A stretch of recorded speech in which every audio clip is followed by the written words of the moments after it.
Hello, hello. We have, wow, they're all popping in. Sorry, I thought I had already started this, but now we've got people popping in. Now the eye is there. No wonder.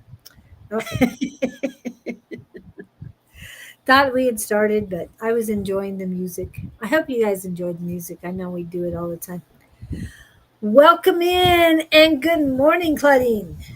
Good morning, Julie. How are you? Doing good, doing good. And how's everyone else out there? We'll How's see. your wonderful Tuesday morning going, everybody? Here they come. It's Jess and going Curti. well. Hello. It is going very well for me. I am just over here, just relaxing and breathing in on my breath. um, so yeah, you guys welcome in. You guys can see at the bottom she's got like stuff scrolling of the events and things that she's doing and what's going on. So that's kind of cool how she does that. Um, Well, we also have this one. so I guess I'll just go ahead and I'll get the legalities out of the way. How about that? Let's do that. Okay. So for our protection, we have to go through over this stuff every time we go live, you guys. So I just want everyone to know that we are here for entertainment purposes only. But what we talk about and what we say is very serious for both of us. We come from our own anecdotal perspectives of things that I've been through personally and things that Julie's been through personally and people that we have helped. I am a alternative medicine practitioner in the state of Arizona, and my facilities in the city of Glendale. And so I do talk on a lot of my clients and what I see. I don't mention their names unless they want their names mentioned and they come on our live, which some of you guys know, like Nova. But anyways, we just talk about our bold perspectives and real life wisdom. We bring our real life wisdom to the table. Together, we explore spirituality, healing, hidden truths, and the everyday challenges of just being human, you guys. So that's what we do. And like I said, this is our stuff. And it's for those who have the eyes see it and for those who have the ears to hear it. And we always love to hear other perspectives too. Bring it to the table, no one's right, no one's wrong. We all have our own experiences with everything. So that is what I have to open. Oh, and I'm sorry, there's one more thing I have to get out there too. We are not doctors, we are not nurses. We don't know much about or anything about the Western medical field. Like I said, we just come with our own perspective and our anecdotal evidence that we've seen ourselves. Um, and today, there's one thing I want to get out of the way really quick because I want to dedicate this show to my friend Anthony Bruns, who was born on May 4th, 1995, and we lost him on September 21st. It's been a while, but the family, we just had his celebration of life on Saturday, and I didn't want to do anything until that was done, just for respect of the family. His funeral was several weeks ago. He was born in Minnesota. I'm sorry. He was born in Minnesota and buried in Minnesota. So he was a dear friend of mine and three of my children. And I just wanted to dedicate this show to him because he was a loving being, very loving being. And I got to say his famous word that he was known for, good vibes. So he used to go around always saying good vibes with his hand up. um, And today I wanted to talk about it's probably not going to go for 2 hours unless you guys we stretch it out for 2 hours. But I was thinking, and this is something that I've been thinking about, you guys, but it's really hard to talk about and hard to explain. And it's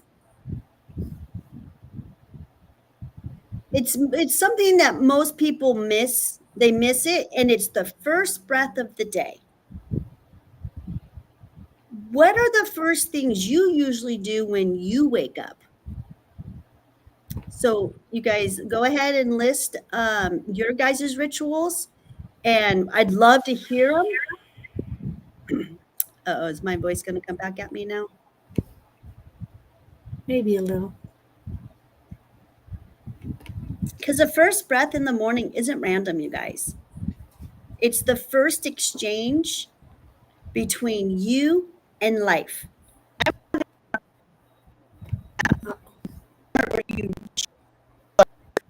You are really, the voice is very strange.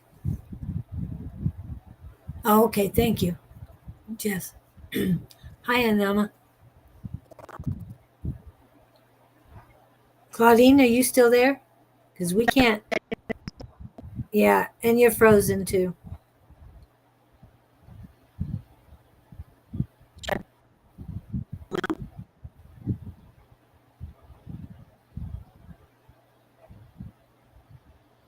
Okay, thank you. Let me see. Nice. Okay, this is. I'm going to put Jess while you're hopefully finding a different mode. When I wake up and lay there and breathe deeply, think of at least 5 things that I'm grateful for. Every breath we breathe is the name of the Creator. Very true, Claudia. Exactly. So that helps. Have you just started doing this, or have you been doing this for a while, Jess? Oh, so that's 6. Beautiful. Oh, Claudine is on. She just can't get back in until I toggle her in. Hi, toggled. My glasses keep sliding down, you guys. I don't know why. Is I this a did. different pair of glasses than you usually wear? No, and I got Oh, my blue light ones on, I and see that. so yeah, and but I don't know. I think they stretched out a little too much. I did order some new ones. I'm gonna try to take these ones in to see if they can fix them. Oh yeah. But yeah, I'm sorry, you guys. They just keep sliding down my nose. So I feel like a really old librarian lady. I mean, okay. So let's. Can you guys hear me? Okay, is everything good? Are we ready to go? Everything's good now. Yeah, everything's good now. And this Okay. is what Jess had. You Okay, can did you see that. guys hear me say about that? The first breath isn't random. It's the first exchange between you and life. Okay, and then Jess wrote some. Let me see. But some days it's hard. Hello, I want. Spring out of bed. Oh yeah, Jess. Okay, so Jess is feeling this one too. Kissing. Okay, I just love her so much. Yeah. So if we meet this breath unconsciously, the day follows unconsciously. If we meet it with awareness, the day becomes guided by your spirit. And this is practice. This just merely is practice, you guys. And so learning the power of the first breath is practice. It's just really is practice. Jess could probably chime in here. How long have you been doing it, Jess? Noticing your first breath right when you wake up.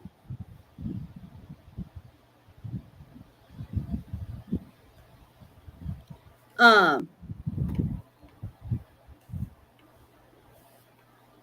the the first breath isn't just spiritual. It is spiritual, not just physical. Even though we feel it on such a physical, we're coming out of dream state into this human reality that we live. I'm just kind of curious if anyone even pays attention to that, because I sure do. I love that part of the day, and I always meet it with gratitude. Always, I am always happy that I made it to the next day. I'm going to have another day on this planet. Um, and I'm just very grateful. I'm grateful for everything. Grateful for my health. I'm grateful for my bed. I'm always grateful for my bed. I, this morning when I met it, I was just so grateful that it was cold, that I was freezing. I know that's such a crazy thing to be grateful for, but it not here, not where you, not if you live where I live. No. No, uh, it is the bridge between sleep and consciousness. I feel. it kind of it asks, it's kind of the spirit saying, will you live consciously today? Uh, yeah. Yeah, it's kind of a time in the morning where you can put your hand on your heart or on your belly, and breathe that in. Is there any comments coming in? I really need some engagement on this one today, you guys, because this is Okay. just such a short topic, I guess. I think we could make it a pretty good topic, a long topic. Hold on. Sorry, guys. Curti says, I wake up and put my first step on the floor and thank Mother Earth for keeping me healthy and safe. Oh, I Oh, like that's that. a good one. That's a She's good one. Jess has been doing it a couple years.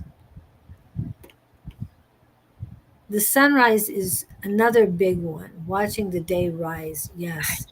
I And know, I know. Thursday mornings, especially this time of year, I head out to my walk and I take a picture first thing in the morning, and the sun has not risen yet. A couple weeks ago, it was as the sun was rising. And I'll put it this way, over the Superstition Mountains. I've always Um, wanted to enjoy that. And now every Thursday I'm enjoying that. And it's the most beautiful thing. It really is. isn't it just so awesome just to watch Mother do her thing? And I don't know if in the other states that you guys are in, or the other, no, we got people who watch from other countries and other states. Um, are you noticing with this? I guess we're in a government shutdown. The chemtrails stopped for a while. Oh, they're going crazy now. Now they're going crazy. Indeed, you know what? When did you notice that they started flaring up the skies again? Saturday, I Uh-huh, know. uh-huh. Yeah. Oh, it was Saturday. I agree with you because I was out there checking you guys. But what I notice is the difference with no chemtrails just for like a couple weeks, you guys. It Yeah. was kind of like back when we were in COVID and they were having the chemtrails. And the sunset and the sunrise is so different. The clouds are so different. Oh, and these chemtrails are different. They're spreading out a lot more than they used to. They're, Really? Okay. yeah, they're Okay. crazy. And you can I know tell the difference between you can natural. totally tell the difference in the air, in your breath. Like I noticed it. That is your awareness, you guys. Right there, that is that that's growth in your awareness when you can feel that and see that. Well, we can all see it, but when you can feel it.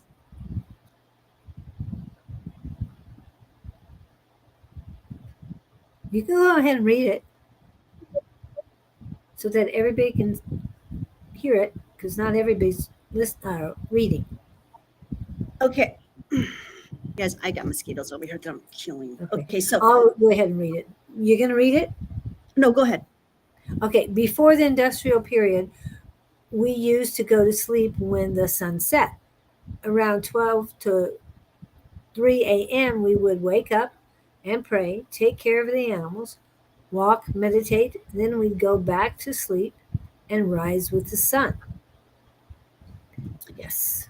Yes. Thank you, Jess, Jeff. that's facts, you guys. That was before imitation light, before light bulbs.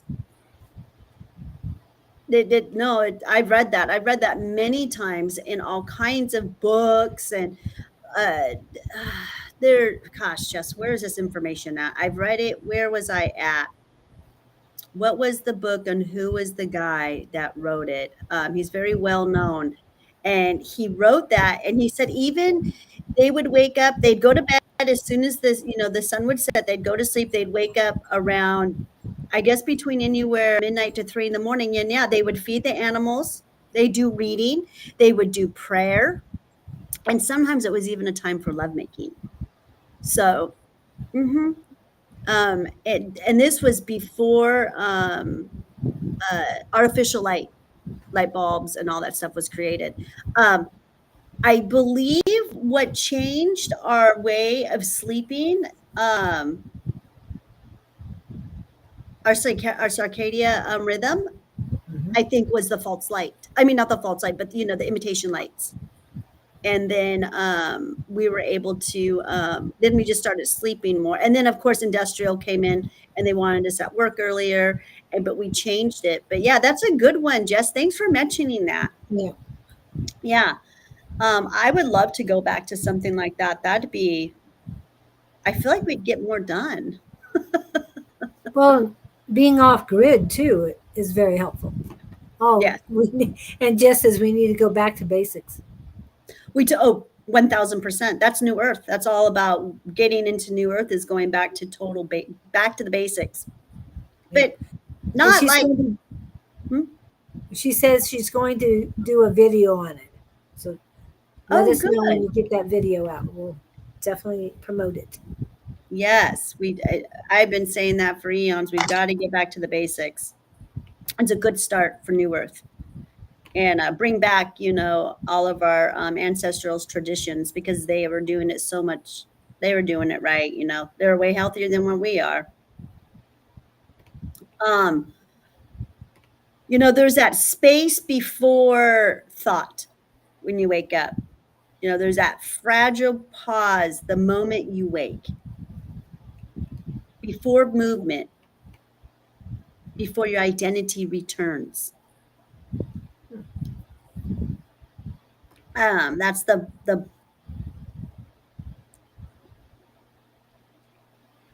the gateway of that moment. I guess I'm trying to explain.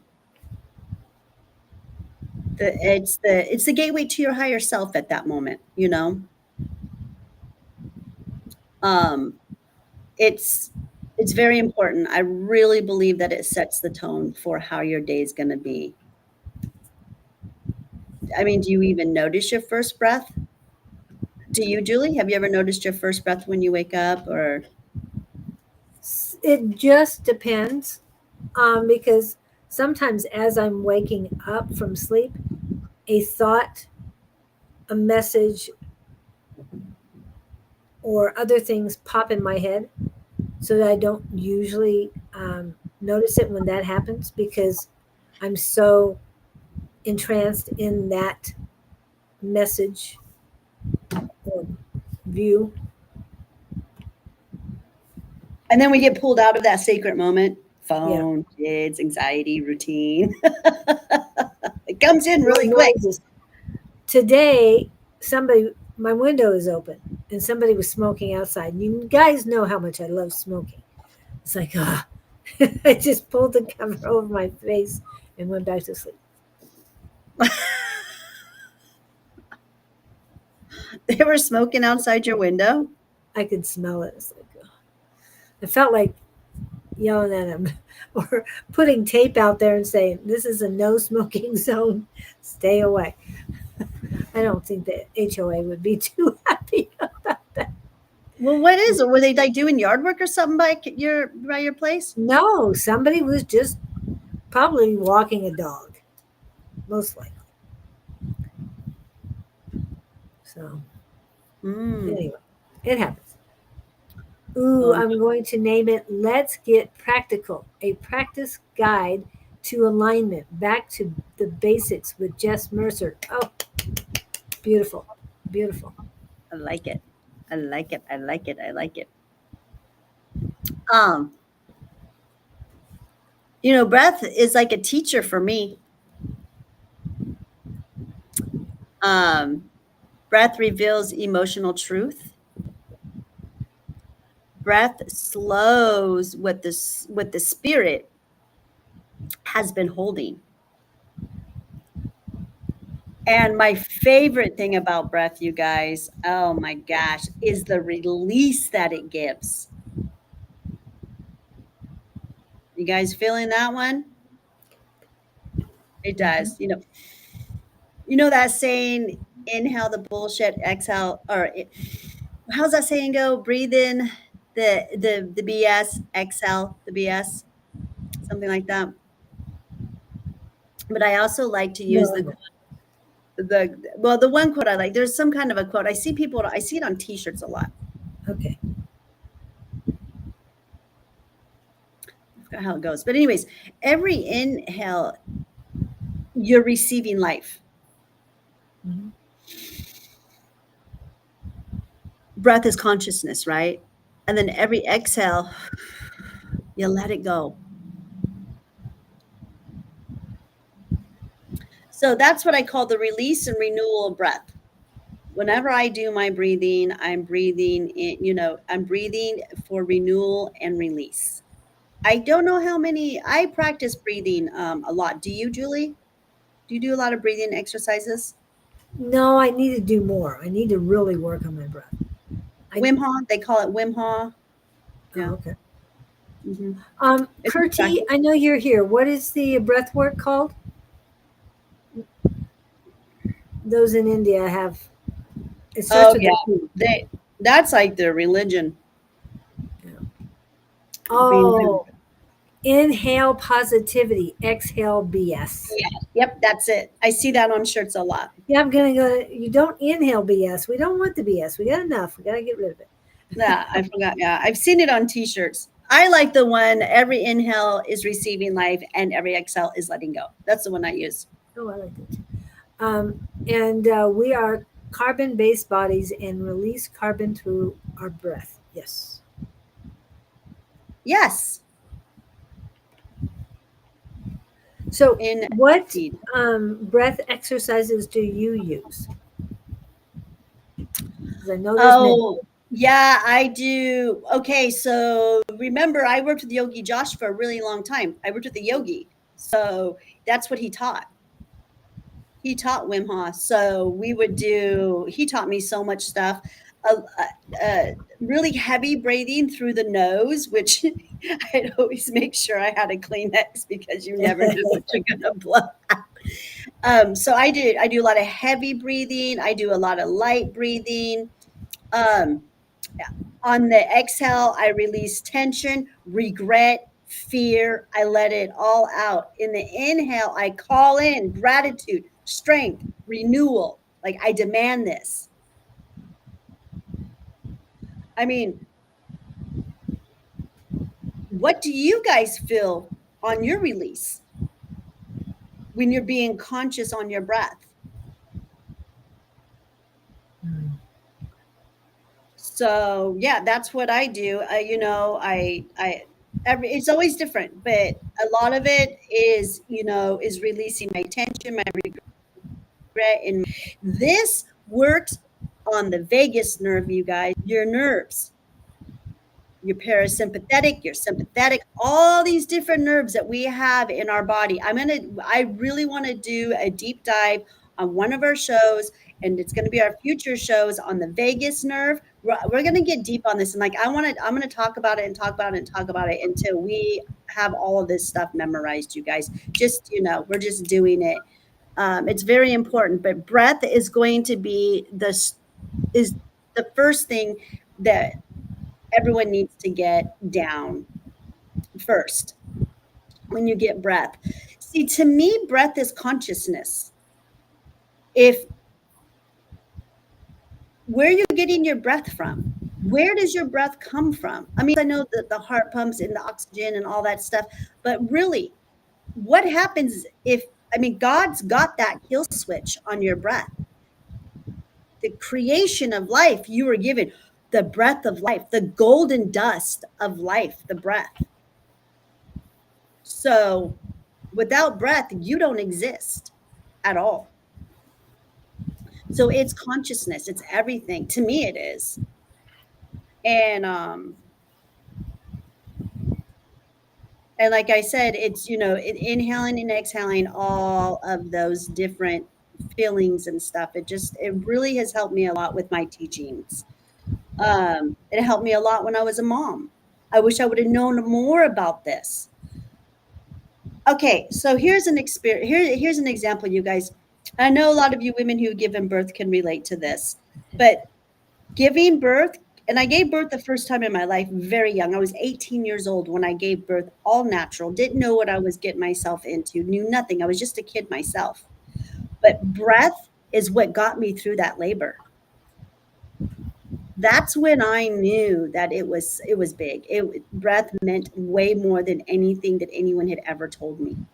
Without it, I don't know how I would have gotten through my 5 births that I went natural. Without it, it's what I used. I called it breathing with God and Mother Gaia.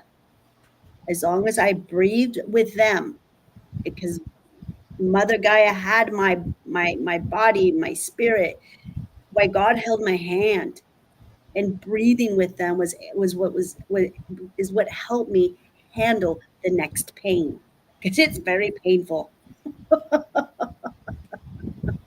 A watermelon coming out of a pee hole, let me tell you. And I did all vaginal. I never had a C-section or anything. Thank God. 3 I for know. me. I had 3. Ooh, bless you. Bless you. I think that a C-section is probably one of the most dangerous surgeries anybody could ever go through. Mm. I mean, Well, I knew a lady, she's older than me. mhm. Okay. She had 5 C sections. Her son, one of her sons was my age. I think her middle son, I'm not sure. Anyway, 5 children. And she said, oh, they just ended up putting a zipper in me. And it's like, they wouldn't let me get beyond 3. They said, no, you're done. And it's like, what do you mean I'm done? I can have more. No, you're done. They didn't they didn't explain fully. They just said, no, you've had enough. And it's like, whatever. And I'm glad that I had the C sections. I had to. As they explained to me, either we stretch um, you out 5 inches, or we try and squeeze your son's head through something that's 5 inches too small. Your choice, C section. Mhm.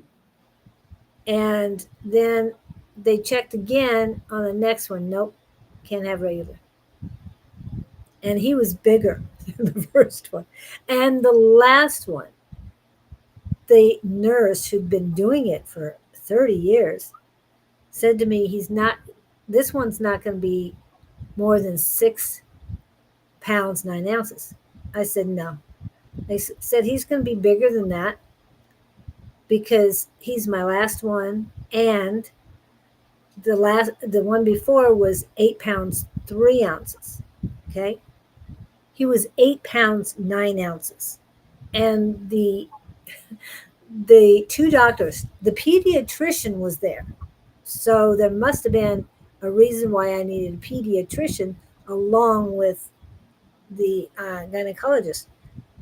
But the pediatrician was doing his best to get my son out of there.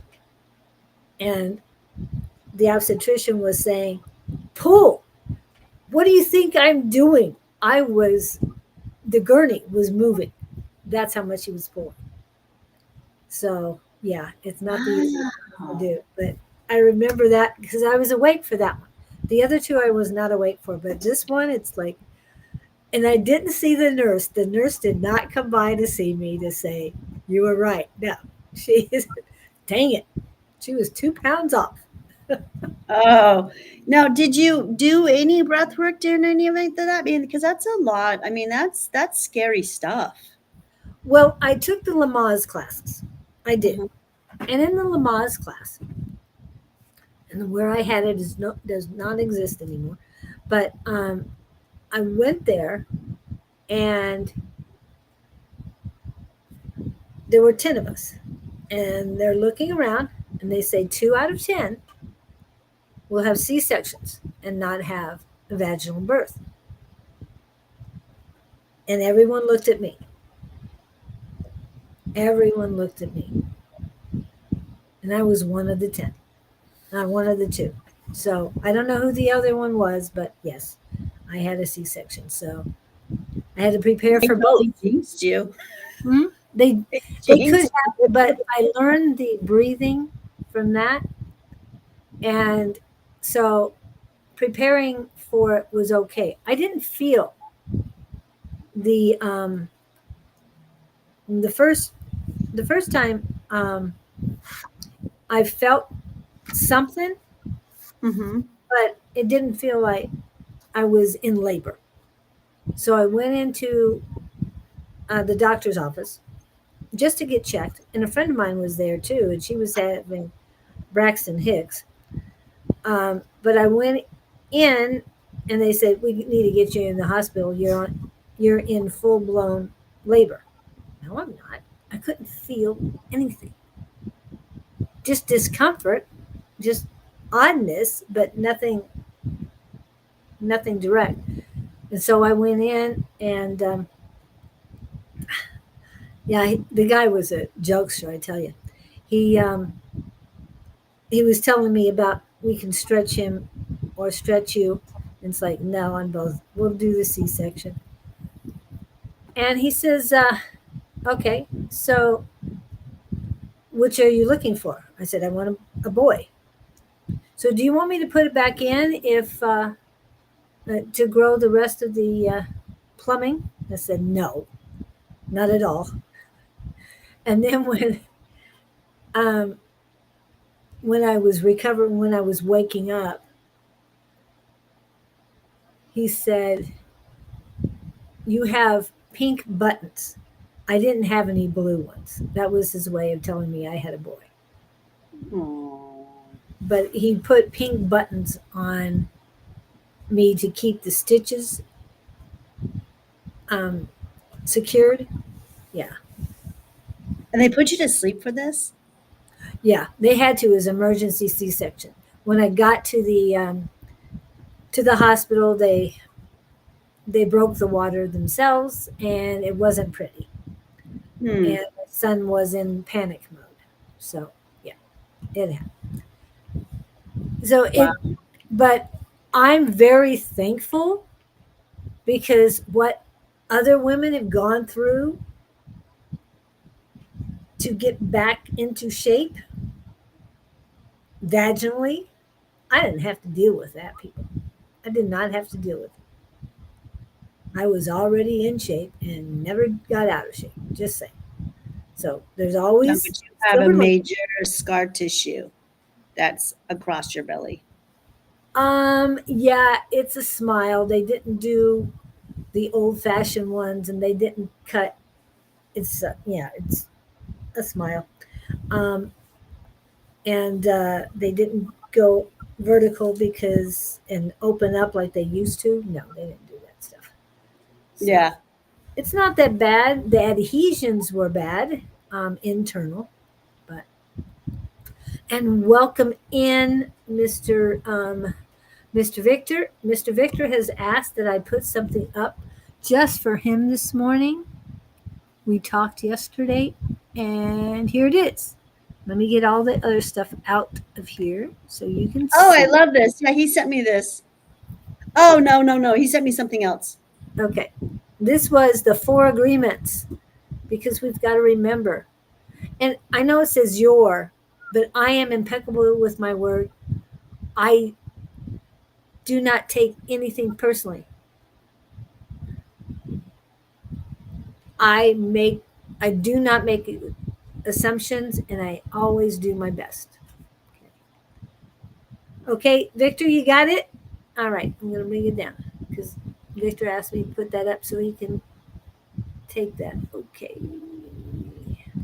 Oh, sorry. Wrong way. There he goes. So I that like was that. That was really cool. He sent me a diagram on where body stores uh, trauma. There's a oh, cool. yeah, it's really neat. Yeah, I really like it. So that's probably what we're gonna do when we all do our live together.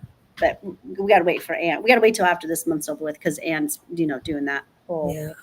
4 week straight But work. then she's got December, and I don't know how busy it is down in uh, summertime down where she's at because it's It's summertime. always busy. It's always busy where she's at because she's in tourist attraction. So I have Uh, never, yeah, I don't think that lady has ever said, "Oh, I had a really nice slow night at work last night."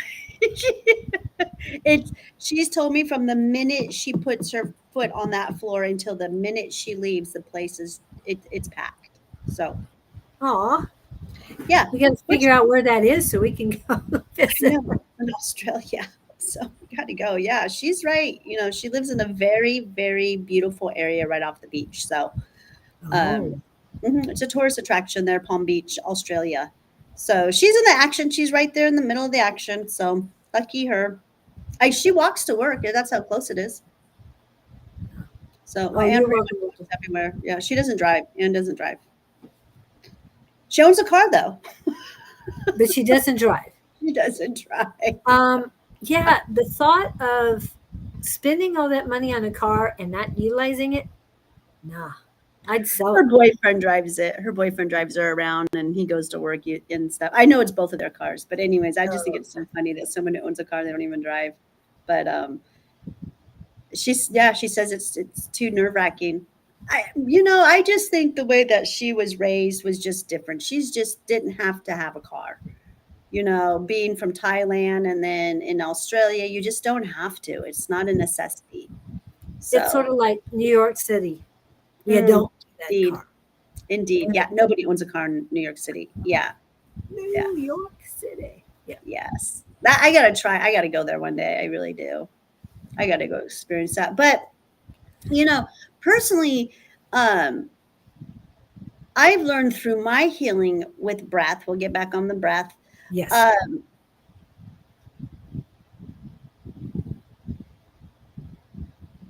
the noise. I've come to the conclusion with breath and with my healing and everything I've been through, you guys, with using it. I'm not the noise in my mind is not mine. I just notice the noise in my mind. Um, like the mind reacts, the awareness observes, and then the breath returns me back to my awareness. This is the stuff that I've noticed in my healing journey with breath. So, you know, you're not the noise in your mind. And that's the number one thing I have to say with breath work, that I came to a conclusion. That was the first thing of part of my healing. Yeah. And it helps you and it helped me notice the noise that's always in my mind, all that chatter. Da, da, da, da, da, da, da, da, da, da, da. And through breath work, I've been able to just tone that down, push it down. I want to say I'm going on 5 years of what I call no mind noise. It's gone, you guys. I don't ever have it. Unless my parasympathetic nerve gets activated, like with some but I instantly notice it because that raises my cortisol and I start to get a little bit of a sweat. I start to get a little bit of clamminess in my hand. And that is when I recognize, oh, okay, hold on, Claudine, just to breathe this. Because then the noise will start to, the thoughts start going. "Arr!" But, anyways, and then I'm able to hone that down and look at those thoughts from just float by. I just let the thoughts flow by, get it out of my system, and I just breathe it. I breathe through it. I don't know how many people out there have also been able to master this. If you have, please let me know because it's a huge, huge graduation step in controlling your mind. And my mind does not control me. So, and it also has helped a lot too, you guys, that I have detoxed so many parasites out of my body. And they continue. And it continues, you guys. It really does. I had a really crazy week last week. No, actually, like it was the weekend, like Friday to yesterday. So it's still continuing. Yeah. I don't know, you guys. I don't have the answers. All I can say is I'm still having a lot of crazy foreign objects coming out of me, different ones all the time. And Are we saying objects or critters? critters, aliens. I just like to call them aliens. Really, I do. I do. They're parasites, but no, they're aliens. Um, I can tell you guys that my back, up and down my back, has been itching me really bad for about a month. Like I'm all scratched up, you guys, from my back scratcher and stuff. And that's how I knew that was the parasites. Um, Back in the day, I'm going to say probably about 5 or 4 years ago when this all started, I used to feel these tingling uh, sensations up and down my back, and it tickled, and it didn't itch, it just tickled, and it felt good. It felt really just this tingle that would go up and down my spine like 5, 6 years ago. That would happen, and it happened almost every morning. I thought at that time, because my awareness isn't where it is now, I thought those were activation codes. Ooh. Those were parasites swimming up and down my spine, I believe. And that is what I'm getting out now. I did change my detox a little bit. I added saffron to my detox. Yep, I've been using a lot of saffron. I was called to do it. Come to find out, that sure in the heck will trigger your detox in a way that takes it to another level. And it sure has done that with me. And like I said, my back was itching. My back's not so itchy anymore. It's like half of what it was. But I did get out two different types of parasites. I got out one that was a nest. It was a nest of them, literally a nest. And then last night was just a great big, like a long one. Very, I do have a picture of it, but with a very thick, thick, thick biofilm around it, strong biofilm. So I don't know, you guys. I just keep going on with this detox, keep doing what I'm doing. And I don't know if they'll ever stop coming out. I really don't, because the toxins are everywhere. The free radicals are everywhere. The heavy metals are everywhere, just in my breath. All I know is that I'm just going to keep doing what I'm doing. And at least they're not sticking in my body anymore. And they're literally coming out. And like I said, I know that they're parasites, aliens, foreign bodies, objects, whatever you want to call them, because they come out separate. It's not, they don't, maybe they do come out with my regular bowel movement, but I don't see those. I don't dig through that. No. No. Yay for those. That's how I look at it. I can tell you that I know what really killed them by the color that they come out, except for these last two that came out. I couldn't tell you because they're a way different color than they ever have. Sometimes the beet juice will kill them. Sometimes it's the chlorophyll. Sometimes it's the magnesium. I'm wondering if the magnesium isn't what didn't really help get these ones out these last couple of days. I've been doing a high magnesium now for about 6 Okay. weeks. And So what is the magnesium that you are using? And are you doing it internally? yes, I am taking them. Yeah, the citrate. I'm doing the citrate, and then the glycerate Okay. So you are doing this citrate on your body on my and body. the glyce whatever.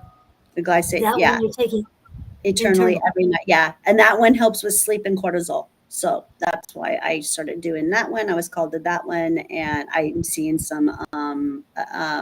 I am seeing some results in it with it, and I'm noticing body absorption, absorbing my food better. Like that I am getting very, very healthy, you guys, because once I eat something, less than 24 hours, it's all coming out of me, and I know that's a very good sign. Um, because I don't eat. I eat by 5 o'clock. I don't eat nothing after 5 o'clock, and then by the time sometimes 3, 4 in the morning, I know it's a bummer, but I sometimes have to go to the bathroom. Sometimes I can hold it and just wait until like 4, 5 and get up. But it's yeah. So my system is clearing itself out from what I ate the day before, like I said, in less than 24 hours, which I know is a good sign. I've never been like that before. So I've always suffered from constipation. So I had severe chronic constipation, in fact. So, anyways, back to the breath. I guess we'll go back to our topic. Um, Well, the breath too. By going to Lamaze, that's you learn breathing for pregnancy. That did mhm. help with the C sections as well, because That's I what I don't was know if you, wondering. yeah, it did because I knew when to breathe, and it helped me. Well, I didn't have any pain the first time, but for those of you who know what an epidural is, and for those who do not, we have to have epidurals to have a C-section. At least they used to. This is back in the 80s. Um, and that is a very scary thing. They don't show you the needle, but it's extremely long. So you don't want to do the, no, no. You have to do slow breathing for that one when it comes in. And the anesthesiologist for this, what was it, the third one or the second one? I can't remember. I think it was the third one, where I was telling myself, okay, this is normal, and trying to breathe and all that through it. And the anesthesiologist, oh, glad I'm doing this right. And it's like, the guy was being obnoxious. I'm glad he was doing it right too, but I was trying to keep myself on track because I know how long those needles are. And those are scary. I don't like needles anyway. So I had to use the breathing techniques to get by. But when I said something out loud and he was all obnoxious about it, and it's like, you need to learn how to deal with women when they're in this thing. How many, I hope his wife had 15 kids and he was there for each one of them and had to deal with her and her hormones going crazy while having vaginal births. I'd love I to don't think see him. men should be anywhere around when babies are being born. That's just my personal. Well, It's if you, it's a female thing. well, I've loved this. I love to see the ones where the woman is just, I think it's been movies where they're grabbing the hands of the guy. You did this to me, and just screaming at them. That's what the guy deserved. That's what I'm saying. He needed his wife to get after him for impregnating her, because we all, I mean, the women who go through this need. I'm not saying pampering or feeling sorry for them. No, but support, definite support. And for somebody to be obnoxious when you're in the middle of a 6 to 8 inch needle along your spine, it's scary as hell. I'm just saying, it's very, very scary. So please, anybody out there, don't be an obnoxious jerk. I know it was 40 years ago, but still, it's not a good thing. And I hope. I prefer to see the men out of the prenatal and the whole birthing thing. I don't think that they have a. It's not their lane. It is not their lane at all. It should be done strictly through the women. It is a woman thing. That is our lane. And only a woman is going to give the support we truly need. Now, if the dad wants to be there, I get that. And Well, he's there that's to what it. support. He's there to support. I think it's important for the dad to be there, perhaps maybe to see what the mom is going through, the wife is going through, girlfriend, whatever it is. But to me, I think for me, an ideal birth, if I would have known what I know now before I had my children, I would have been doing it in water, natural water. I believe that's the way that we're supposed to give birth, is in the water pool. And I believe that there should be a song played for a child every time a child is born. I do believe up in heaven that a song is probably played every time a soul comes to this planet. And Yeah. that's their song of their name. I Oh, learned a lot about this through Lemuria. I took a lot of Lemuria classes, Atlantis, whatever you want to call it. But that kind of stuff okay. just resonated with me when I learned how the Lemurians gave birth and how they did it. And I was like, that's proper. That is a proper way to give birth and probably the most comfortable way to do it. Um, Again, I am just a female who's done it 5 times natural. So I kind of feel like I know a little something about childbirth. So, Yeah, and, me too. what got me through, I am telling you guys, 1000% was breath, was breathing. And the very first time I gave birth at 18 years old, I knew there was something about breath. I knew it, but I couldn't put my fingers on it because, here again, I'm 18. I don't have, any really good teachers in my life. I just have a lot of religious people. You know what I mean? And they're more focused on because I wasn't married. They're more focused on what I wasn't doing right. You know, Yes. yeah, and Wow. that was religion. So, but that was my journey. So my healing, you know, like I said, through breath, I did a lot of healing and it has to do, like I said, that breath is also what got rid of the chatter in my mind, um, and helped me bring my awareness, be more observant. Breath always returned me back to my awareness. It does today. It's my thing. It really is. Um, Can you guys please share your experiences with breath in childbirth and if you're a man and of course or maybe you've seen someone give birth. Maybe I do believe that my husband was back there, breathing and panting himself, oh my gosh, it was very intense. Uh Now, okay, you guys, when I had my fourth child, they I don't remember why, but they induced my labor, and that was the worst thing ever. Yeah. I don't, oh, woo, woo. I'm so glad I never did that with my first 3 pregnancies, my 3 times giving birth. But when they induced me, I went into hyperventilation. I'm in hardcore labor and I start hyperventilating. And I blame that inducing, whatever it is that they put in to Yeah. induce you. It was totally that, and I thought I was gonna die. That was the hardest birth I had out of the 5 kids was the 4th one, and then but once was able to come and through breath, you guys, I worked through that, like, that was the worst ever, and then I was able to get him out, which he was a big baby. He was, like, about 9 pounds, a Wow. little over 9 pounds, yeah, and I got him out in 3 pushes. Wow. But for Through them to, breath. Through breath. yeah. Oh, Yeah. that's what the Lamaze classes are about, the breath work to get you Mhm. through the Mhm. pregnancy. Yes. Mhm. Yep, through breath and pushing from my bum.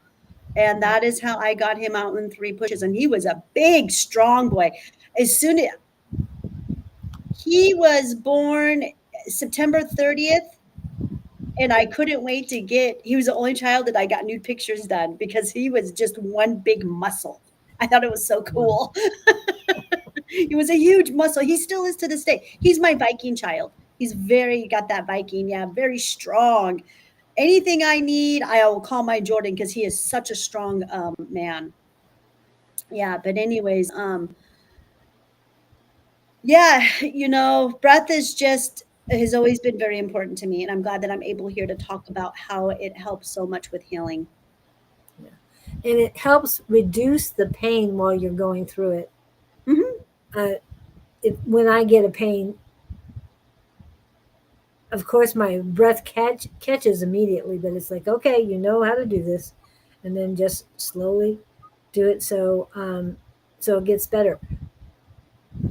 As my kids were growing up, since I had all this wisdom on the Lamaze breathing, I would teach them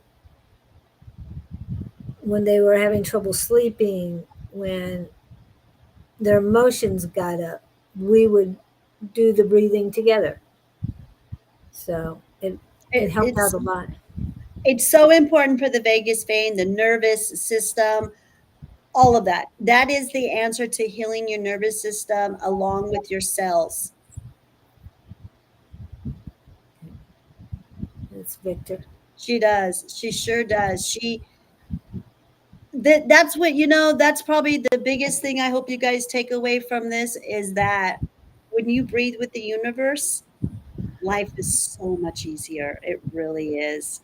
Because we're always moving faster, doing, thinking, reacting too quick, too quick. But that's the brainwashing. That is the brainwashing that we've been under. Um, Here's a thought. How does your mind usually greet you in the morning? How does your mind greet you in the morning?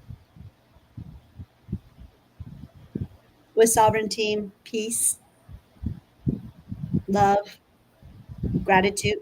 The first thing I do when I come out of that awareness from sleep to my earthly reality, the first thing I'm telling you, I'm just so grateful to have another day.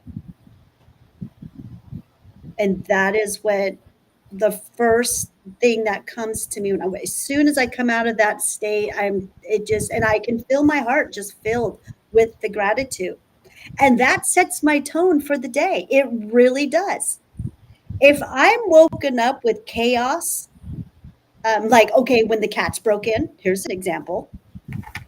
The cats Cats broke into broken? came into the house and and attacked Jewel Moon. Oh, indeed. Yeah, that happened. When was that?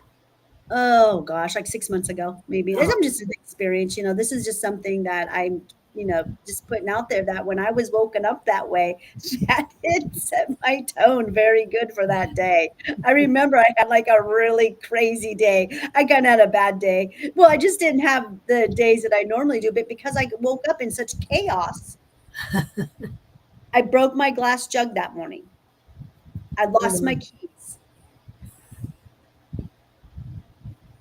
It's almost like go back to bed. Yeah, like you bumped your head, so it that taught me, oh geez, that's when I really started focusing and noticing the first breath of when you first wake up. And that's when, that was brought to my awareness. And then I just kept thinking about that all week, and over the weekend I just kept thinking about breath, and so that's why I'm doing this show on it. I just said, "Oh, you know what, maybe this is what I need to be talking about today." I just go with it, you guys. Yeah. Well, another thing about breath is your posture. Because Mhm. when you're slumped and all, it's harder to breathe. And you make it Mhm. difficult. You scrunch your diaphragm and everything together. Your head pushes out like more forward, your shoulders come out, and that is what messes up your vagus vein right up in here. That ends, that starts up here in your skull, up here in the head. And it causes that pain, you guys, that goes right in here. The stress, right in here in your traps, all the way into your neck. When And it you're helps breathing, push it increase up. Mm-hmm. cortisol. Mm-hmm. Mm-hmm. Mm-hmm. Mm-hmm. So Yep. that's one of the things they've been really after me about is my posture. Because I'm walking, and I do a lot of walking every day. I try to walk at least 5 miles. And every once in a while, it's like I jerk to pull back my shoulders, bring them down, and put my head up more because I keep forgetting, and I'm in another plane and thinking of other things or just meditating, Going. Mhm, all mhm, that stuff, and and then you're all of a just sudden getting it's like, oops, comfortable, yeah, you get comfortable be bound down here and being, slouched. Now, my grandma is the one who taught me posture and standing up and being up, because my grandma was top heavy like me. And my grandma knew that I was going to be top heavy. And so she would always just come on my back. And when she would see me slouching as a kid and a young adult, she would just kind of put her hands up and down my back to remind me to sit up, because she didn't want to see what happened to her happen to me. And that's where she got the hunchback, because her boobs were so big. They really were. They took 5 pounds off of each one of them, and she was like a triple D. So she was very big, and it caused a lot of pain for her.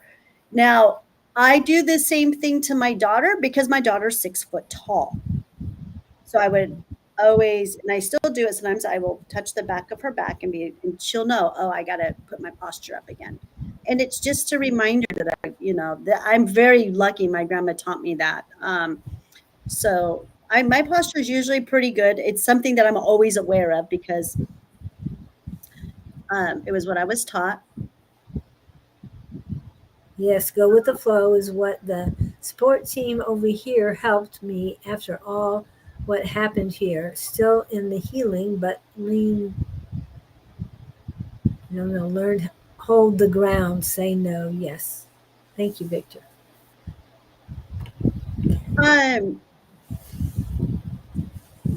How does your mind usually greet you in the morning? Like, you guys answered these, like, seriously. Yeah. Like, how does your mind usually greet you? Like, pay attention to it, notice it. This is like super simple. This is something that is so simple to do and to get your day started in a positive way. And trust me, it becomes habit. It really does.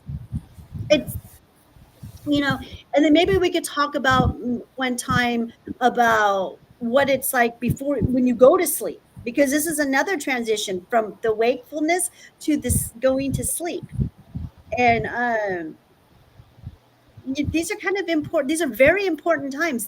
I believe that from the time your wakefulness to sleep, whatever's going on between that time, that 5 or 10 minute period that it takes to go to sleep, when you're getting into sleep state, is the best time to manifest what you want for the next day. So those thoughts for me are always really good thoughts. Mostly my thoughts are about helping people, bringing the people in that need the type of work that I do, and to bring in that business, and for healing for myself and my family and my friends. But so yeah, we can do, that's a whole nother, I guess, segment on that trans that you have, because there's two transitions, from wake to sleep and then from sleep to wake, right? Right. Dream state.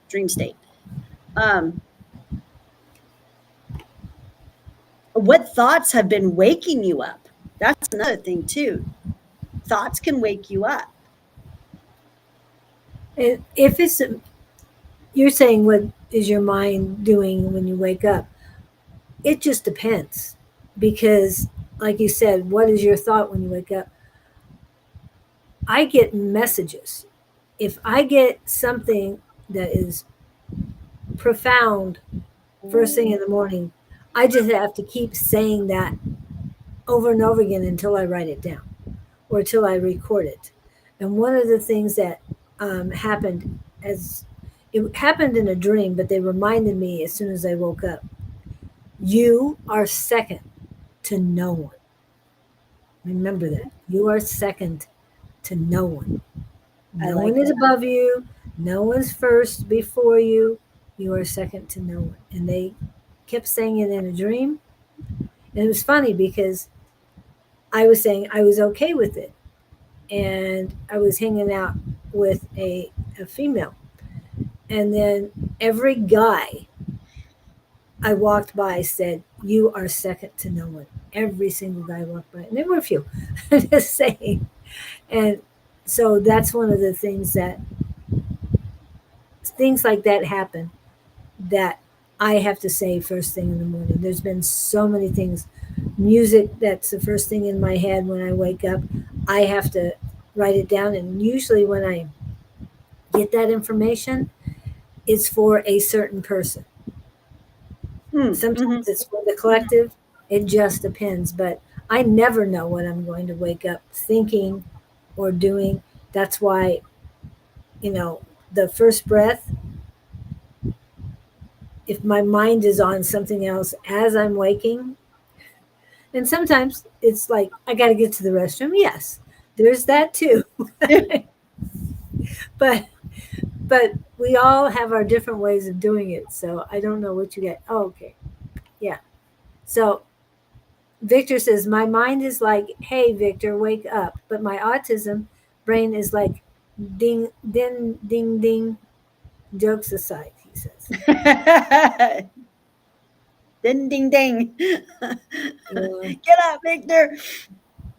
Who invented Um, autistic Muppets? Stim Henson. Crying at hell. Okay. He's uh, laughing. yeah, it it's important. This is some, like I said, this is just a very simple spiritual practice that will really just set your tone for the day. And it's just being awareness, bringing these types of things to, people's awareness. It's just stuff I don't feel that we're taught, we're just not taught enough about it. We're taught how, that we're supposed to do it, that it's for the nervous system and da, da, da, da, da, but we don't really ever focus on that first, breath of coming out of our dream state. And I feel like you have such profound experiences because you are a conduit. And if they're going to come to you, is going to be during your dream state, because you have a different you prefer, maybe you go to a different realm. I don't know, it seems that way, it feels that way to me, for you psyches that are also conduits, because your dreams are really intense, Julie. You have some really cool dreams, and then you can remember them to the T, verbatim. Yeah. Like, yeah, you're right there. You remember every detail. You remember every number they give you. Yeah. And now I'm getting names. Um, when I lay down for a nap yesterday, I woke up seeing 36 Erica with the C, not a K, reading. 36 Erica reading. I wrote it down. Not sure where that is, what that means yet, but I'm sure I'll figure it out. Yeah. You condoms are very fascinating. I love hearing about your guys' dreams. I really do. I have you, I have Ann, and I have Yogi Josh. Just incredible dreams. Um, I'm just, I rarely dream. I hardly ever dream. But when I do, they're good. They're really good. I really enjoy them. But I'm just not one to remember my dreams, and I do believe I do that on purpose. So um and they've shown me why. They've shown me why. I've learned why. I like Uh it. Ringtone. oh, thank you. Uh let me see, where were we at? You just don't want to wake up to do things. You want to wake up to be yourself, Yes. your true authentic self. Awareness spreads into everything you do all day. Walking. Julie loves to walk. Mm-hmm. In your eating, awareness and eating. What are you eating? Is it good for the body? What does this feed? And just speaking, your awareness to speaking, your tone, what you're saying, what you're putting out there. Didn't someone comment about that? They said something about that too. I think there was a comment It's talking probably been about, a little while. yeah. Your whole entire day shifts from rushing and da da da da and da da da da in the brain to just being present. Mm-hmm. So these are the type of things that you'll notice if when you're doing this kind of oh, morning ritual. And then like get a ritual, just like, I don't know, morning conscious activation, whatever you want to call it, just put it out there and just try it. You guys try it for like a week or two. And I promise you, I'm sure that you guys will comment on it. We already have Jess who's been practicing this. I think she said for 2 years or 3 years. One of the Yeah, I think too. years. So and she's a mom. She's a mom and she's busy. And I guarantee you this has helped her a lot with her mornings, because I'm sure mornings in her home can get pretty crazy. Doesn't she have a child that has autism too? I think so. Yeah. Or What? or Yeah. What? needs assistance, but yeah, Mhm, not mhm. physical. I would say. But I could just imagine how much this has helped her with her mothering, being a mother to, these types of energy, these children that have these kind of energy, and being able to help them learn these tools. They're very lucky to have such an in tuned mom at such a young age. You're ahead of the program, I have to say, for sure, Jess. Yes. Um, hmm I really think it's awesome. Um, Let me see. A good morning conscious activation. But we could put something together here really quick. Eyes stay closed, hand on heart, or hand on heart and belly. Deep breath in. Just notice the breath when you wake up. And think of one thing you're grateful for. And it could just be its breath, just for the day. That's what I do. I'm just so grateful to wake up and be here and have another day. Or how about this? Today, my spirit leads. Not my ego, my spirit. Try it tomorrow, you guys, and report back and let us know. Try it for a week or two and then report back to us and let us know how you're feeling. And Michael says my son has it. Okay, that's what I thought. Yeah. Yeah. So I could. Have you ever do you teach your son breathing techniques, or what you do, or is it just something that you do for yourself, Jess? That wasn't Jess. This is Michael Rodriguez. Oh, sorry. Sorry. Oh, hi. Hi, Michael. How are you? How's it going?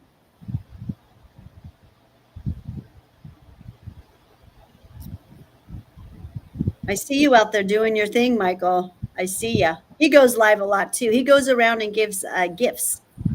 Oh, Yeah. Cannabis gifts. oh, Yeah. Boxes and stuff. Yeah. And everything's donated to him, I believe. Yeah. I don't think he cares. I don't think he works for a particular brand. But yeah, he does a lot of good work out there. And he's very disabled too. He was shot. His face was like shot off. Part of oh. his face is missing. Yeah. So he's had his struggles too. Um, you know, in breath is silence, and let that be the teacher. Yeah. Just sit. Here's another thing. Just sit for 30 seconds in gratitude, in breath when you first wake up. Just, silence, just presence. Try it and see. It helps a lot. Um,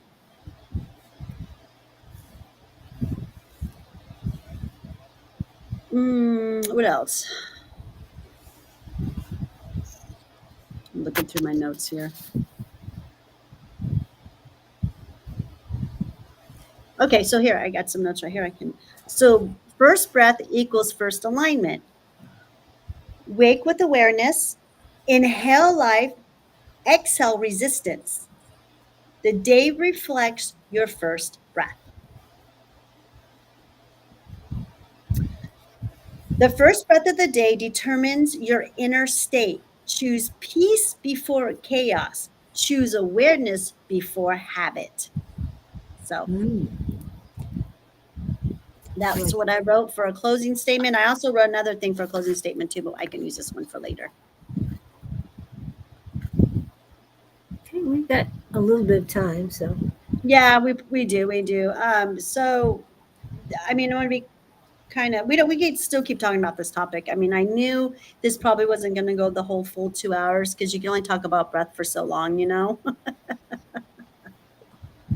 I mean, teaching kids the Lamaze and teaching my sons that seemed to help them. I don't know if they retained it. I don't think my son had, my middle son has. But when my grandson went through a lot of problems, I talked to him about breathing too. And I know his dad was in on it as far as just relax, just breathe, concentrate on your breath, then the pain eases. It might not go away completely, but when you're concentrating on breathing, on living, uh, the rest seems to dissipate slowly. Mm-hmm. Mm-hmm. Like when I broke my foot, Yes. that was, there's an example right there. When I broke my foot, I never shed a tear and it hurt. Oh, did it hurt?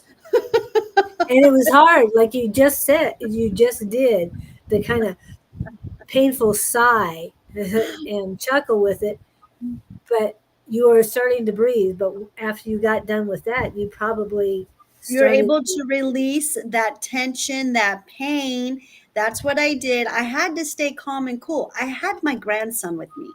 I was not going to torment or traumatize this child. It was not, it wasn't going to happen. And I'm telling you, because of my practice of giving birth on, completely natural, that was the practice. That practice gave me the practice I needed to be able to control myself under that kind of stress through breath. And by doing that, I was able to relax my body enough Mhm. so that my hormones, my pain hormones, were able to release. You have opiate receptors.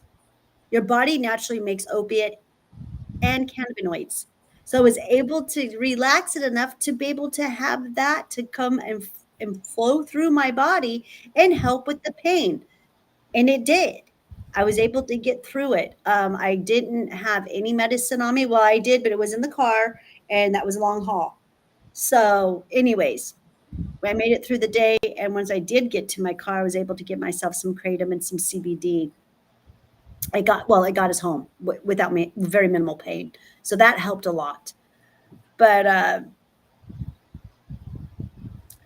yes, breath is everything for us, you guys. It really is. So I guess we can kind of close this subject. The first breath is your secret invitation, you guys. Life is waiting every morning to meet you, but it can only meet you where you wake up at. Mhm. So tomorrow morning, catch the first breath and let us know how your soul responds, your spirit. I'm trying to not say soul anymore, you guys, where your spirit responds. So I'm going to call this forward on one of our next shows and share with us what your experience was, maybe from this week to next Tuesday. And then when we open up next Tuesday, we'll talk about and see if anyone, if this brought anyone any peace throughout your day, or if you even notice it has set your tone different. Yeah, I will definitely look into Tasha. Yes. Oh, speaking of, tomorrow there's will be a guy on that I'm interviewing, Kevin Blaze. He's been on this show. He's on Tuesday night classes. He comes on Friday show. So please come and watch Kevin. I I have his bio. I have all the stuff. I'm going to go through it, but I know he's a very remarkable person. I haven't heard his full story yet, so I'm looking forward to that. What does he And do? he, well, he right now his job, his work, uh, is with, I'm not sure if it's disabled. No, it's not disabled. The symbol is butterfly, and I'm not sure if he's helping people with how do I say it nicely, um, mental issues or other issues, but it's a, I don't know if it's not for profit, but it's definitely a service oriented um, job that he has. So he's helping a lot of people. So getting the information on that too. And checking with him on breath. He's not in today because he has tomorrow off. So I'm looking forward to that. But yeah, he's just hilarious. He loves joking. When KK comes on, they're always about horse jokes and stuff. So I never know whether I'm going to get a guy um, who's stoic or a comedian, and then most likely it's going to be comedian because he is hilarious. He does have very long hair. He wears a lot of tie dye T-shirts. He this is just what I observed of him, and he used to do T-shirts, I guess, and he's very knowledgeable about tie dye. So if you have questions about tie dye, I'm sure he can answer that too. But yeah, he's very unique. Yeah, Kevin. Sounds very interesting. I see that. See that what? I see that basic rules with, oh wait, let me see, doing a lot of qigong to start the morning to warm up the body.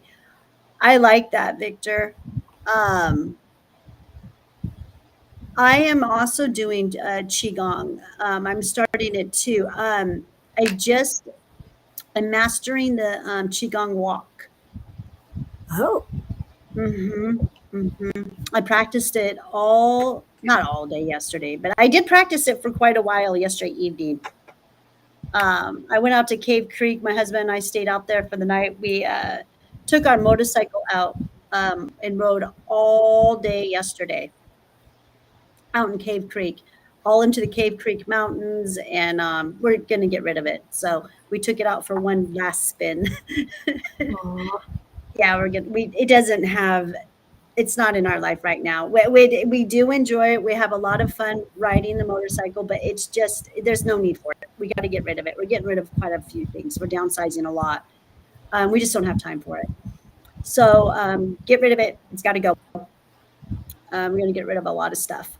So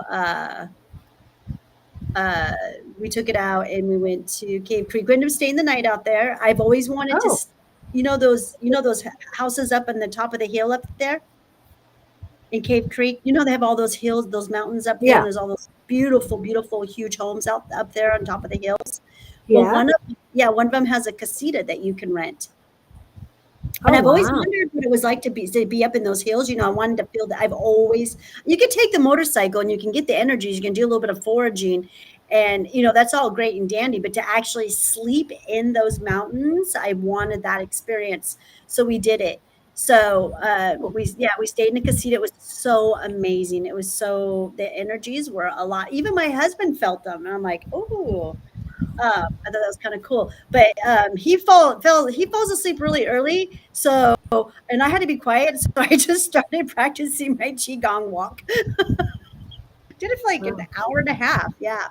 But the walk's important in qigong. When you master the walk, because that brings in your whole a style of movement that you're going to do once you learn how to bring in the energy with your hands. So, yeah, I have a really good teacher. I really like him. So, yeah. I don't know, Victor, have you mastered your qigong walk? I'm just kind of curious. But I love it. I love the qigong. The Tai Chi's fun, all of it. I really enjoy I it. love Tai Chi. Yep. I took it a class at the community college here. The teacher was great, the instructor was great, but I loved it, and I loved doing it to Enya. That's my favorite um, person to do it to. I mean, her music. I mean, Mm, mm, mm-hmm. because it Yeah, wasn't typical, yet it flows so nice. it does. It does. I really like it.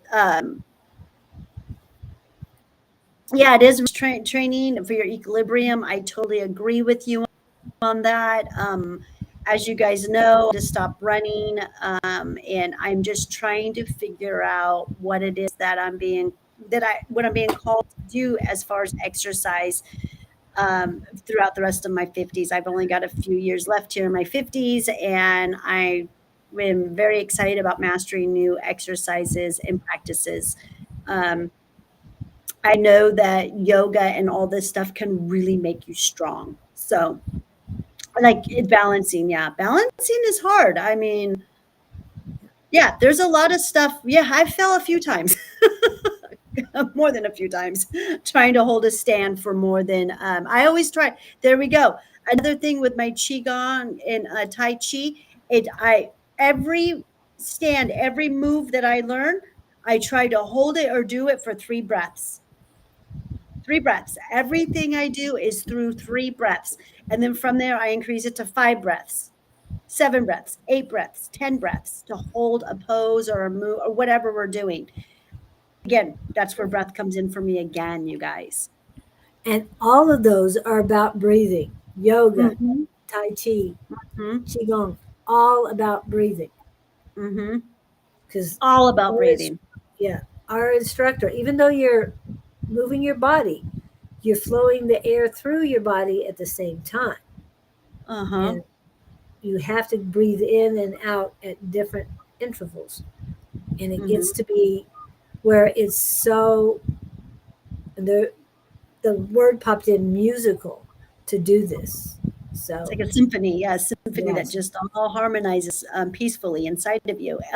So I've never been one the type of person, because the reason why I can't have epidurals during birth is because I have a knot in my spine. So no Ooh, anesthesiologist will touch me. Um, so that just hurts hearing it. yeah, who knows? Maybe it's a novice parasite. Who knows what it is? Maybe it's gone. I don't know. I hope I never find out. I mean, if it's gone, it's great, but I don't ever want to have an epidural for any reason, because for one, I'm not giving birth anymore. But anyways, I've never been able to go forward and put my hands on the ground. A bend over. What do you call that? A back, not a back bend, but when you go No, forward. forward. Yeah. Forward bend, yeah. And I've never been that person. And now I'm able to take my hands, go to the ground, and grab the back of my ankles. That's how Ah, flexible I've gotten now. Now, through doing yoga, Tai Chi, and all these practices, I'm able to do that. Never able to do that in my life. And it was done through breath. First breath, I just sit that where I can. The second breath brings you down a little bit lower. The third breath, even a little bit more lower. The fourth breath, even lower. And then each time you do it, I'd get lower and lower, and you'd be able to do more breaths and more breaths. And now now I'm able to stand there completely bent over. Mind you, my hands touching my ankles to the ground, and pretty much my nose is almost touching my knees, and I can hold it for 10 breaths. And that's an accomplishment for me, because that's something I didn't ever think I'd ever be able to do. now So can you do back bends at all? I can't go all the way back, but I do back bends. I've been doing those my whole life. On the wall, I back bend to the Oh, wall, okay. just for the spine, because I've always known to keep your spine flexible. And then I am able to pop myself back up. I can only hold it where I can go as far down as I can. And right now I can only hold it for like 5 breaths. But I am working on that. And I'm doing that on the wall. I walk my hand down the wall. So I used to be the type of person who could do a back bend and flip my legs over. Oh, wow. Yeah, I used to be able to do that when I was younger. So never could go forward, but I could always go backwards. Yeah, see me, I can go forward easily. I can put my palms down on the ground, not a problem. But going backwards, not much. Yeah, Not see, I've been able to more do and that. more. Mhm. Yeah, I've been working on it, so it's more and more. But still, I've got to work I on that used to more. be able to stand on my hands, stand on my head. There's all kinds of stuff I used to be able to do when I was up until I was probably about 30. I was able to do all this stuff, but then of course, motherhood and everything else. I started running, and Hi, Miss KK. KK's here. Good morning, Hello, Carrie. good day. So yes, I'm hoping with this new workouts that I've been doing. Oh, I already have a client. Oh shoot! Hold on, you guys. It's early. I know, but darn. Hold on, let me go help him. Hold on a minute. Okay. Claudine, speck of popping, I popped out my back, heard the massive crack of it. Felt so good. Okay. And recently, I came across where where a girl is on her knees, backed up to the wall, and she puts her um, legs up on the wall, bend the knee, and she pushes up, and it cracks her back. And that's what I'm going to try next. You can see so many of exercises and different things. Some's qigong, some tai chi on YouTube and all. Just be careful with those. And yeah, they look real and like the people know what they're doing, but you just want to make sure what's right for your body. So be careful with that. Definitely work on the breath though. The breath is so good. Even push-ups. You do your breath. You either breathe out or breathe in depending on what exercise you're doing. And I know as a runner, I've worked on my breathing, 4 in, 4 out, but I have to retrain myself some more because until I can relax, and I'm starting to do that when I'm running, and really just relax and go with the flow. I thought I was doing that, but no, I found out I need to do a lot of work on that. But breathing is very, very important. You don't want to overstrain your muscles by not breathing correctly. So I don't know if she's coming back.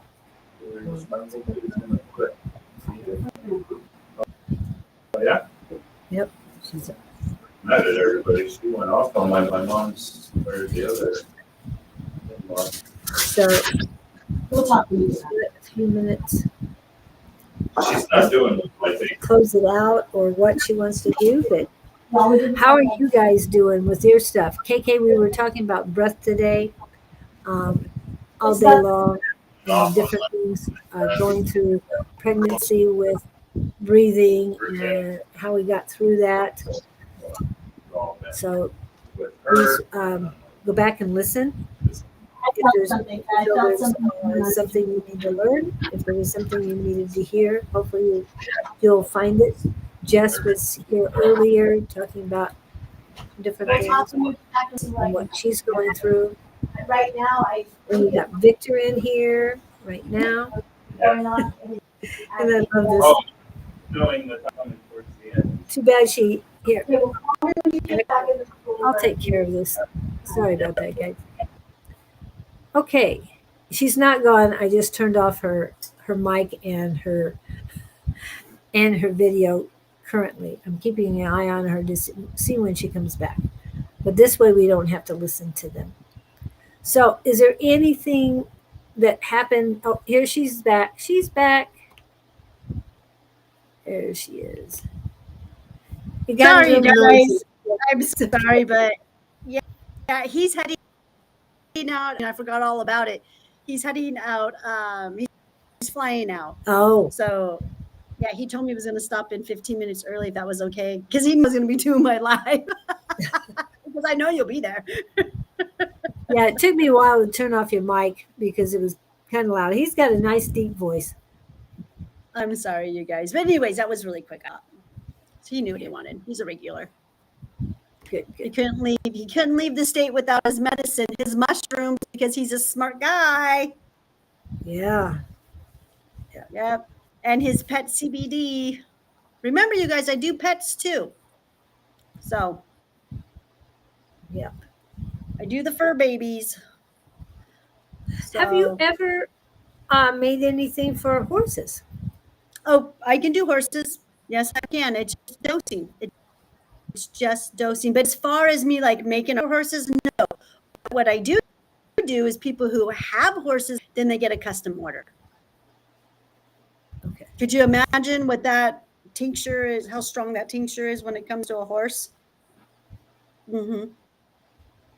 Well, Yeah. vitamin K. Every animal has an endocannabinoid system. So yes, they can, every being does. So yeah, I'm able to dose them. But I do believe that there are some specialists out there that do. I heard there. I've met two. They just cannabis with the horses, so they dose. Wow. They dose. Yeah, yeah. So I have met two of them. In the past, 15 of me doing this. So, but yeah, I've done a horse before. I've done sheeps. I've done turtles. I've helped animals with constipation. That's a big one. Yeah. But yeah, no, I can help people. If you guys have fur babies out there and you guys need help with dosing or some medicine, I do that too. The animals was what really helped me mostly get into my career. By dosing and working with animals, I was really trying to go that route. But then once the animals were feeling good and the owners realized, oh my gosh, this stuff really works, then they wanted. Then they're like, give me some. Okay, what do we got?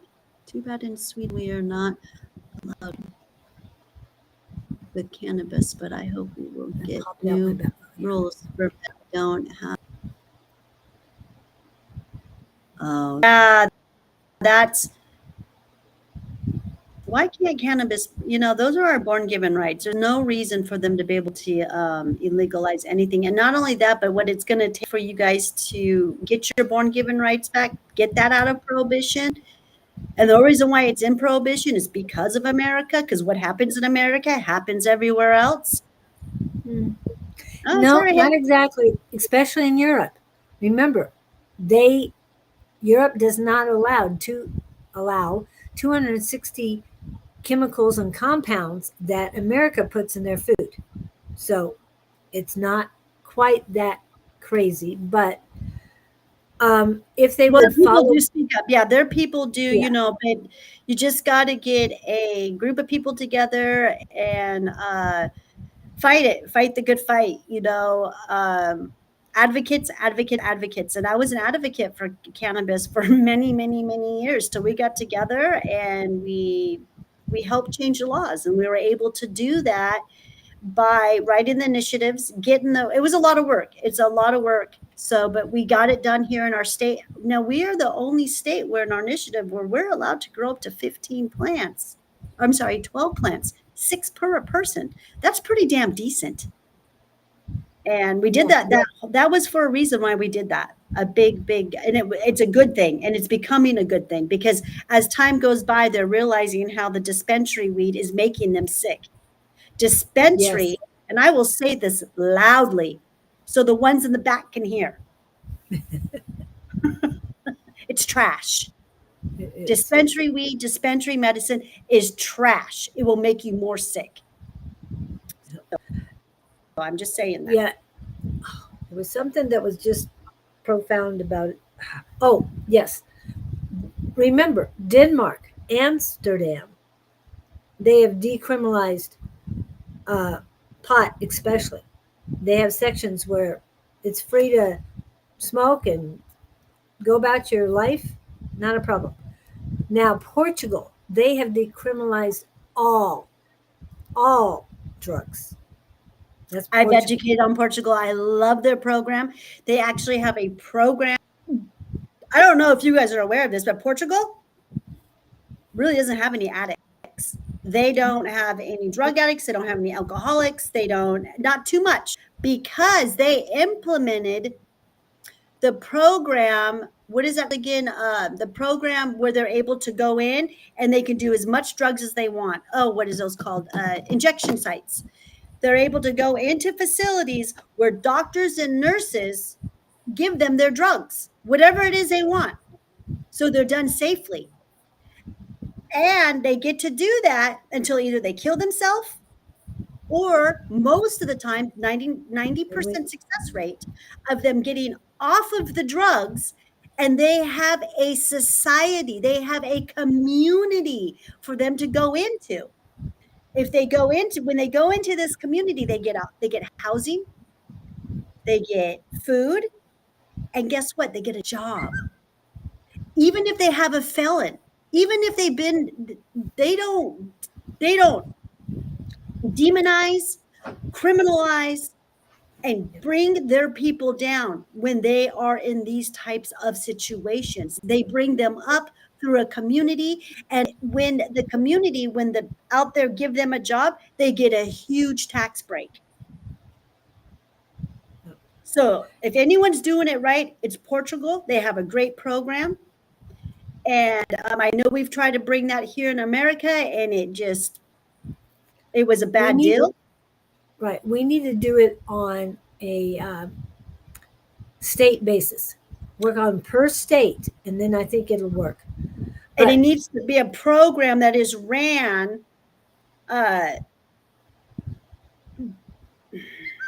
not by the government. The government cannot be involved in this. Absolutely not. It's done by the community. The community puts this together and starts to help their mentally ill and they're addictive. Yeah. No criminalizing them, no demonizing them, none of that. That all has to stop. So, but I do want to go back to what KK wrote. I've heard you can set out a bunch of different herbs in front of a horse, and they will pick the ones they need. I want to try that. Yes. Most animals can do that. It's not just horses. Cats do it. Dogs do it. And I know most dogs.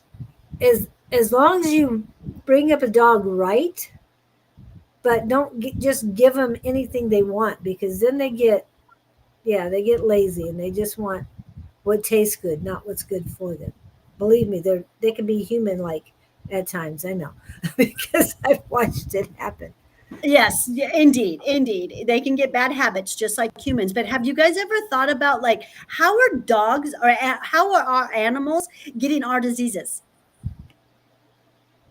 Exactly. I mean, like, I heard someone tell me their dog has Alzheimer's. Yeah. Oh my! How does your dog have Alzheimer's? What the heck? The first dog we had to help pass over, she had Alzheimer's. She did, or dementia. She had dementia. Oh, look at that! Now dementia. Yeah. Well, Alzheimer's is a dementia, but yeah, she had dementia, and the doctor. My husband says, "Oh, we got to do something to help her, to make her better." And I go, "I don't think there's a way." And we called the doctor. And he goes, "Well, she has dementia." And it's like, and I looked at my husband and I said, "She's not getting back from this." And she was in pain constantly. So it's like, it's time. But it's insane, you guys. It's just insane to me that our animals now, our fur babies, what I like to call them, have our diseases, diabetes, autoimmune diseases. This is ridiculous. Cancers. This is ridiculous. What are we doing to cause this? Because trust me, this stuff wasn't around in the 1930s. We didn't even have all these diseases in the 1930s. After 1937 is when all of this started, when Prohibition started. So yeah, and it's not just diseases, it is conditions. Like I was talking to Victor the other day. They didn't even, when I was a kid, autism wasn't even spoken of. They didn't know anything about that. They didn't have a name for that. I mean, yeah, there's so many things that have happened. Aphrasic. They called it aphrasic. I know it, but I'm telling you, they did, because it wasn't Down syndrome. No. But what they used to call it, because my brother had it, and they called him it was what they called aphrasic, and I was just like, no. I mean, to me, I believe on as far as what I know and what I've learned about autism and stuff, I believe that it was given through the vaccinations, or they're through the vax somehow, and either you have this reaction or you don't. Hopefully I'm proven wrong and it's just something that we're born with, but I do believe whatever they've done, the government put this on us, and it hopefully has backfired on them, because now I feel that autistic people are the precursor of the future human, because they have so many gifts that we just don't have, and they're able to live more in the present, I believe. It's kind of a natural state of mind for them, being in the present. We're going to do, Ann and I and Victor, we're going to do a whole show on autism one day. We're trying to figure that out. Good. Very good. It's hard because of all of our time change, all of our times. It's really difficult. Yeah. Sweden, US, Mountain Standard, US, and then Australia. Wow. Yeah. And then we've got a 2-hour difference in America between Victor and I.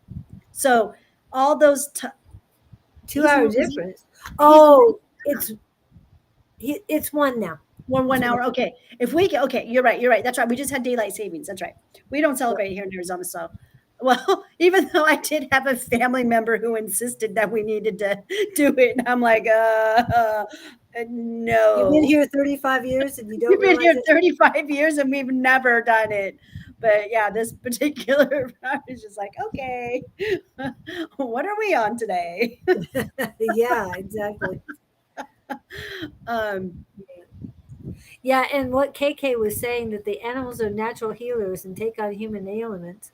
Most of all, my parents' dogs acquire cancer, yet there isn't one single case of cancer discovered in animals in the wild. As you were talking about, it is what is put in the food, people. And 260 compounds and chemicals are not in Europe. I'm just saying. And we're giving our animals pharmaceuticals, witchcraft medicine. That is witchcraft at its finest, is our pharmaceuticals. And it's not a good witchcraft. Real, true witchcraft is all organic, earthbound. I mean, it's just that's not even witchcraft. That is Gaia's witchcraft is what comes from the deep state. Anything the deep state puts out there, the Illuminati, whatever you want to call them, those are our enemies. They are the one who puts the poisons on us. That they practice witchcraft. They're the ones who run around all naked and crazy on the full moons, not us. Right. And I don't think witchcraft is the right way, because we're so, the Wiccan people and all that do things right and do that's no different. harm. Yes, but that is positive witchcraft, not this. That's like demonic craft or something. Yeah, no, theirs is the Lumen. That's their word, witchcraft, because they're the ones who demonized us, who are witches. Yes. And white witches, whatever you want to call it. It is proper medicine. We are proper medicine. They're the ones who labeled it witchcraft, but they're the ones who are actually doing the dark witchcraft, not us. Yeah. And again, I just, don't get me started on that tantrum, because you know me, I will not stop ever singing that song. They're wicked as can be. And they're all criminals. Wicked craft. Wicked craft. That's what it is. It's wicked craft. Oh, yes, Victor. I'm not talking about the movie Wicked. No, it has nothing to do with the movie Wicked. No, I get the whole, I've been labeled by so many people and I'm just like, yeah, I mean, you know what I call myself? If I have to put myself in any kind of category, an alchemist. That's just, Yeah. yeah, I am a master alchemist. We all are. All of us are. It's not just me. We're all gifted in this way. Yeah. Um, Friday for me. That's what he's saying. Friday for me. it's all about planning. Yes, it's all about planning. And like I said, Victor, and as soon as Anne gets done with this, this thing that she's got going on with work, she's got to work 4 weeks straight. I haven't heard much from her at all. Like the first week I did a little bit, and now it's just like she's just fallen off this face of the earth. Yeah. And I'm Tommy J from Australia is in. Hi, and thank you, ladies, for cool, truthful, educational channel from Melbourne, Australia. He's from Oh, Melbourne. Melbourne, So where's Ann at?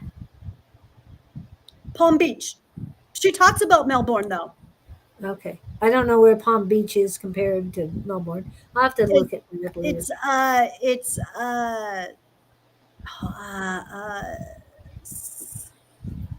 south of Queensland is what they say. I might be saying this wrong, but okay. So, how close are you to Uluru? Melbourne, isn't Melbourne pretty close to Uluru? Just curious. Love that, Don. Um,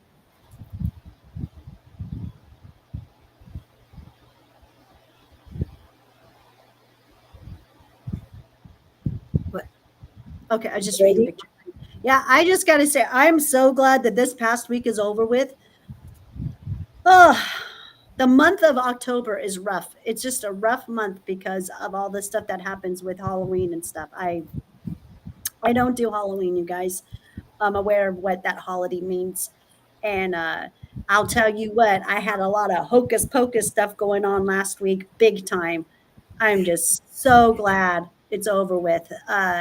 I'm telling you, all week I was saying abracadabra. Abracadabra, hocus pocus. A lot of weird stuff was going on. For example, on my phone, I got a message and it was saying that on my message, it was from my bank, a fraud alert. It came Yeah. in 2 different times. The third time it came in through a different phone number, which was a 602 area code, which is a normal area code here.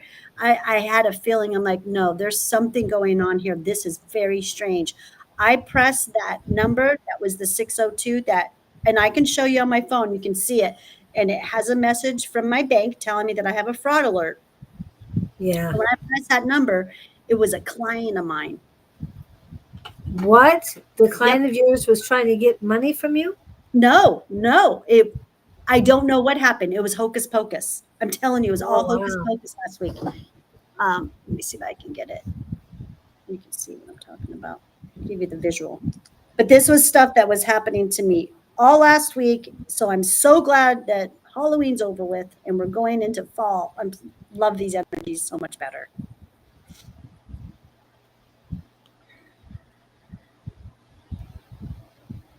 Gold Coast is where Palm Beach is. Gold Coast. There we go.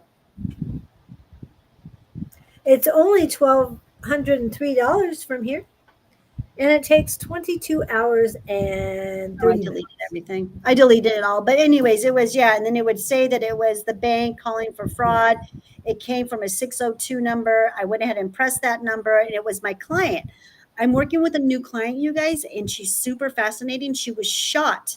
There was a shooting at the mall last year, right down the street from where my facility is. And she took a bullet in the mouth right here. It hit her. And then they got it out. They pulled it out. These her 3 wisdom teeth right here. Not wisdom, but molars. These 3 molars. It landed right here. Ooh. It went through the seat, the car seat, the back, the whatever, the headrest. Got her here, went through her mouth, and then landed right here. And they pulled out the bullet. And she remembers. She was awake through the whole entire thing. They couldn't put her to sleep. Wow. Pulled the bullet out, And anyways, now I am counseling her whole entire family now. So, and I got a phone call from her dad yesterday saying that he has never seen his daughter so happy. And she's changed. He said, whatever I did or whatever her and I did during our consultation, her light's back on. So, Good. I know. I'm really excited to work with her. There's a lot of work to do there. There's a lot of trauma, a lot of severe trauma of that situation. I mean, think about it, Judy. She still lives on this. She lives in Peoria. She has to drive by that the mall's right there. The area all the time. Yeah. Yeah. Yeah. So, and I get that because my father was killed right from where my grandma's home was. So I know that. I get it. I get it. Yeah. Yep. Well, it is about that time at 8 minutes after 10. However, we started a little late. So thank you guys for coming in. I want to remind you today that tonight we have the psychic class. Let's see. Oops, wrong one. Because I haven't been advertising that today. That is, and I'm going to do Mountain Standard Time, which is 8 hours from now, is the start. And that would be from 6 to 8 p.m. Mountain Standard Time. For those on the West Coast in Pacific Standard Time, that finally went back to where they belong. More ways than one. That'll be at 5 to 7. And Central Time, it is 7 to 9. And East Coast is 8 to 10. Okay? Hopefully that helps all of you. And that is tonight's free Zoom psychic class. Love to have you all in there. Wade, I know you've left. KK, hopefully you'll come in. We saw her last night. We had a special class last night, and we're going to be doing something special in December. As soon as I get all that information, I will have that for you guys. And oh, wow, look who just dropped in. Hello, Don. And I don't know what you wrote. Talk about psychic. Wow. So that's tonight. Tomorrow will be Kevin Blaze, and I will be on tomorrow morning on communication and connections. Connect, share, and inspire. That's the tagline. And tomorrow evening will be Don and Angie. And that's at 6 p.m. Mountain Standard Time. On Thursday, Don, do you and Shauna do it on Thursday? I haven't seen anything pop up for me. So are you doing anything? Everyone is invited, even international folks.